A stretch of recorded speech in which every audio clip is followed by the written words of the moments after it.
Hello, and welcome to another Swift Sensors tutorial video. My name is Jason Land, and today I will be walking you through how to add dashboards to your console. Once we've logged into the console, simply just go up to Dashboard, select the plus symbol. Here we have the option to name it, which it's a required field, so we have no way around that, so we'll name it Demo. And to the right here, you can add description. If you're wanting to watch a kitchen or anything of that nature, you just simply describe it as kitchen or, whatever environment you're censoring and monitoring. So right here, we got this plus sign. So if we click on that, what that's going to do is open up different options of charts.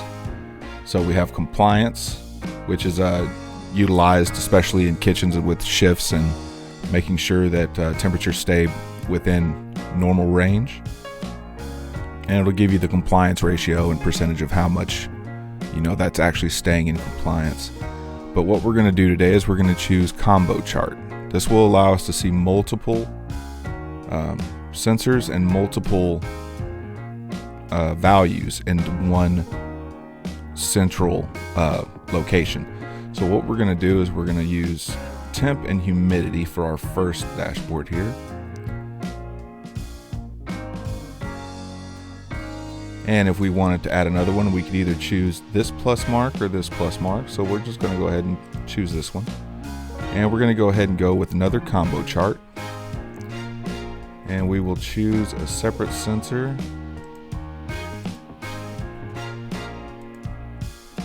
Alright, so as you can see, we have chosen the same sensor.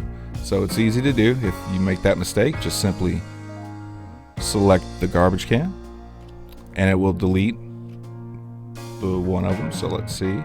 So we'll go to plus again, combo chart, and this time we'll choose this guy. So temp, humidity, and why don't we throw in dew point just so you can kind of see the different variances. All right, and select the check mark. And there's our second dashboard. Now, if you wanted to move them in different order, just select this mark here and you can rearrange and stack them how you'd like. Now to save these, simply press the check mark, and now your dashboards are there to be viewed.